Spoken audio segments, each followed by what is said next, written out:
Clawing for the light, Alistair's nostrils flared as the scent of fresh, damp earth reached him.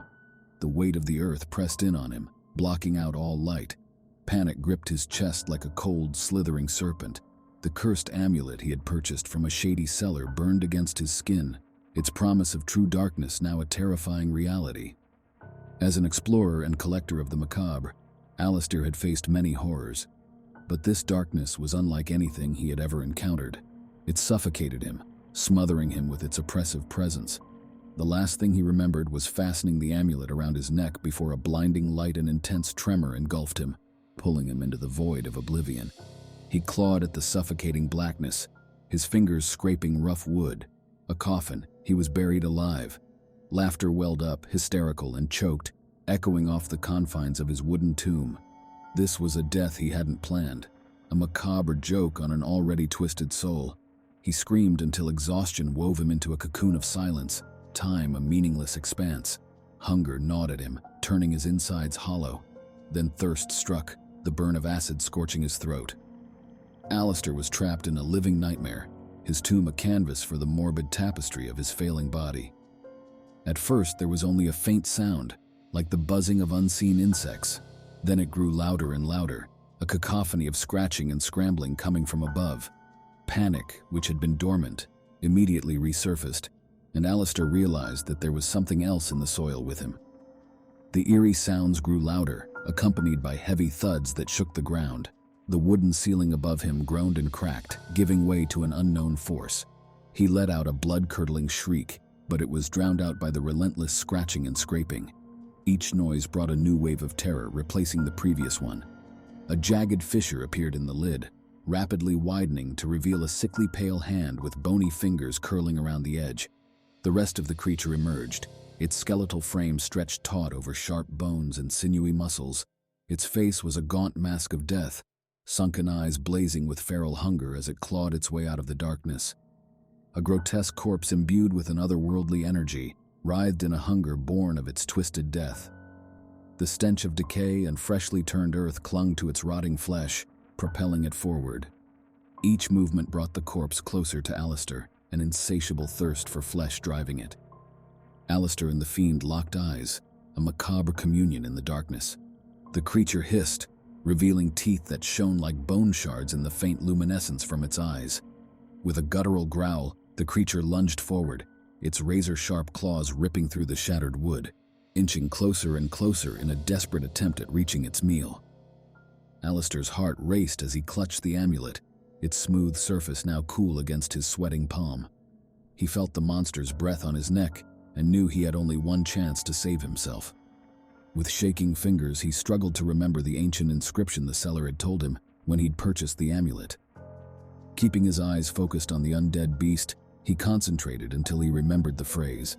Gritting his teeth, he recited the words with all the courage he could muster, hoping they would be enough to vanquish the creature before him. A bright, brilliant emerald light pulsed from the amulet, casting an eerie glow over the coffin and its contents. The creature recoiled in terror, letting out a bone-chilling wail as it dissolved into a whirlwind of dust under the powerful beams.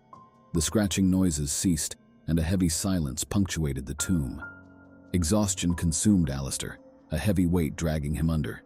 In his final moments, a chilling realization dawned. The amulet hadn't saved him, it had merely sealed his fate. Now, the darkness he'd sought would claim and bind him to the cursed artifact forever, stripping away any hope of rest or escape.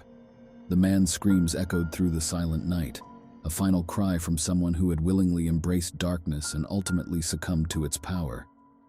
And in the stillness of the grave, the amulet pulsed, waiting for the next unsuspecting soul to unlock its terrifying secret. Trapped in darkness, Tom's eyes flew open, but he couldn't see anything. The darkness was absolute, and his lungs burned for air that wasn't there. He reached out and felt the cold, damp walls pressing in on him from all sides. Panic rose like a tide in his chest as realization dawned. He had been buried alive. Memories of the storm, the blinding light, and the rumbling earth flooded back, followed by a sense of dread unlike any he'd ever known before. As a renowned architect, he had designed countless mausoleums and tombs for the dead, never once imagining that he would end up trapped in one himself. A sardonic chuckle escaped his lips, quickly turning into a strangled gasp as he tried to calm his racing heart and find a way out of this living nightmare. The suffocating grip of claustrophobia, an old foe he thought he had defeated, wrapped around him.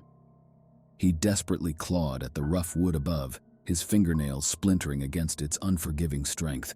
His screams were swallowed by the earth, leaving him in a terrifying abyss of silence. Days and nights blended as hunger gnawed at his insides and thirst consumed him. In the darkness, hallucinations danced before his eyes and ghostly whispers taunted him with reminders of past mistakes. His once orderly mind morphed into a chaotic maze of fear and confusion. A faint scratching, rhythmic and insistent, echoed through the dark cave. Tom's heart fluttered with hope. Could it be rescue? But as the sound grew closer, accompanied by the sickening crunch of wood giving way, terror replaced that fragile ember. A monstrous, eyeless creature emerged from the shadows, its body a patchwork of decaying flesh and its claws dripping with soil and something darker. It snarled, revealing rows of needle-like teeth as it lunged toward him in a frenzied attack. Tom fought back, fueled by a primal fear of the unknown. He tapped into his architect's mind, strategizing, using his knowledge of pressure points to disable the creature momentarily. But it was a losing battle. He was weakened and delirious, and the creature was relentless. Just as the creature closed in, another sound pierced the silence, a rhythmic clang growing louder. A pickaxe. Rescue. Relief washed over him, a tidal wave threatening to drown his fear. The pickaxe broke through, sunlight streaming into the darkness.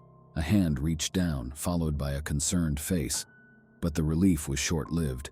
The contorted face belonged not to a rescuer, but to the man Tom had wronged, the man he'd buried alive years ago while driven by greed and ambition. The man's eyes, burning with hatred, met Tom's. A chilling smile played on his decaying lips. "Welcome back," he rasped, his voice a guttural groan. "This time, you'll stay buried." Filled with a burning desire for revenge, the man lunged at Tom, his fingers digging deep into Tom's flesh as he dragged him further into the suffocating darkness. The distant sound of potential rescuers faded away into nothingness. Tom's screams were drowned out by the soil as it engulfed him. The creature stirred from its slumber, provoked by the chaos, and pounced on its target in a dance of vengeance. Tom, who had brought this doom upon himself, was now trapped in an endless abyss, consumed not only by the earth but also by the demons he had buried deep within his soul. His final scream reverberated through the void, a haunting testament to the chilling truth that some sins find their own twisted form of justice, and some tombs offer no escape. The earth closed over him, leaving only a mound of silence, a chilling memorial to the architect who built his own prison in the heart of darkness. Don't forget to like, comment, share, and subscribe to the channel. See you next time. Thank you for watching.